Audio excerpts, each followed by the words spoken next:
ഇറാന്റെ terms and condition അംഗീകരിക്കാത്ത ഒരു രാജ്യങ്ങളെ ഇറാനും തിരിച്ചും അംഗീകരിക്കില്ല എന്ന് പ്രസിഡന്റ് മസൂദ് പസക്സിയാൻ വെളിപ്പെടുത്തിയിരിക്കുകയാണ്.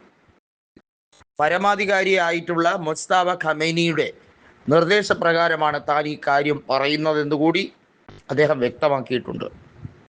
നോക്കൂ, എണ്ണ വ്യാപാരവുമായി ബന്ധപ്പെട്ട കാര്യത്തിൽ ഹോർമൂസ് കടലിടുക്ക് തന്ത്രപ്രധാനമായിട്ടുള്ള ഒരു പ്രദേശം തന്നെയാണ്. ഇറാന്റെ അധീനതയിലുള്ള ഈ പ്രദേശത്ത് അമേരിക്ക ഇനി ഏതൊക്കെ രീതിയിൽ അവിടെ പ്രശ്നം സൃഷ്ടിക്കാൻ ശ്രമിച്ചാലും അതൊന്നും വില പോകില്ല എന്നുള്ളത് ഉറപ്പിച്ചിരിക്കുകയാണ്.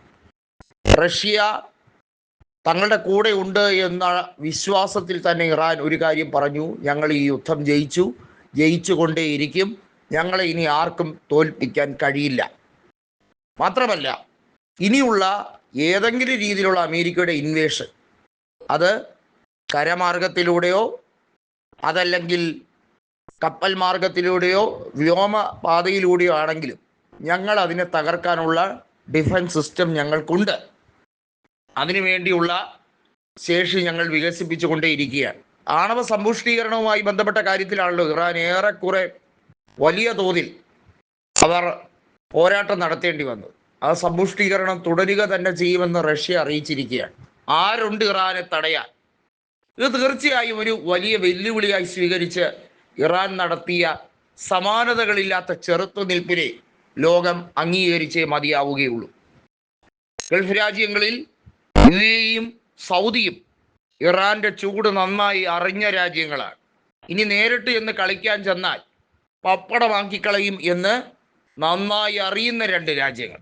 അതുകൊണ്ട് തന്നെ അമേരിക്കയുടെ മധ്യസ്ഥതയിൽ ഏതെങ്കിലും രീതിയിലുള്ള ചാരപ്രവൃത്തികളോ അതല്ലെങ്കിൽ വലിയ തോതിലുള്ള ഇറാനെതിരെയുള്ള പോരാട്ടത്തിൽ സഖ്യം ചേരലോ ഒന്നും ഇനി കാര്യമായി നടക്കില്ല. മിഡിൽ ഈസ്റ്റ് ഏറെക്കുറെ ഇറാന്റെ നിയന്ത്രണത്തിലേക്ക് വരുന്നു. അതല്ലെങ്കിൽ പശ്ചിമേഷ്യ ഇറാനുമായി ബന്ധപ്പെട്ട് കിടക്കുകയാണ് എന്ന് മനസ്സിലാക്കിയിരിക്കുകയാണ്. ഇറാനും ഒമാനും തമ്മിലുള്ള കരാറ്, തന്ത്രപ്രധാനമായ കരാറ്, റഷ്യ പറയുന്നത് ഇതൊരു പുതിയ തുടക്കമാണ്, ഇതൊരു പുതിയ ഡിപ്ലോമാറ്റിക് ടൈസിലേക്ക് വേണ്ടിയുള്ള ഒരു പുതിയ തുടക്കമാണ് എന്ന് റഷ്യ ഉറപ്പിച്ച് പറയുകയാണ്. നോക്കൂ, ഇനിയുള്ള ദിവസങ്ങളിൽ സംഭവിക്കാൻ പോകുന്നത് എന്താണ്? അമേരിക്ക ആധിപത്യം അവസാനിപ്പിച്ചുകൊണ്ട് കൃത്യമായി ചില നെഗോസിയേഷൻ തുടങ്ങിയിരിക്കുകയാണ്. ചില വിലപേശലുമായി ബന്ധപ്പെട്ട് ചർച്ചകൾ ആരംഭിച്ചിരിക്കുകയാണ്.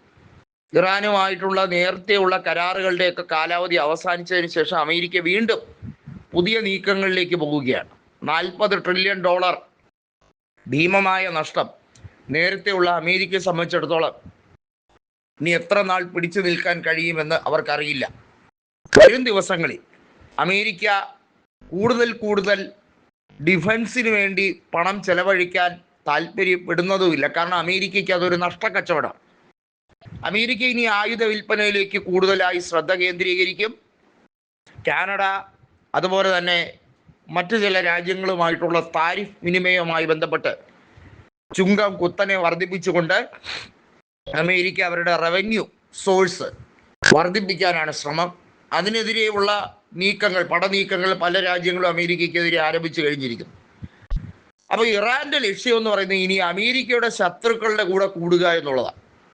കാരണം ഇറാനെ ഒത്തിരി അധികം സാമ്പത്തിക പ്രതിരോധത്തിലാക്കി ദ്രോഹിച്ച രാജ്യമാണ് അമേരിക്ക. മാത്രമല്ല, ഡൊണാൾഡ് ട്രംപിന്റെ ഭരണകൂടം നിലനിൽക്കുന്നിടത്തോളം കാലം അമേരിക്കയുമായി ഒരു സന്ധിയിലും ഇറാൻ ഒപ്പിടാനും പോകുന്നില്ല.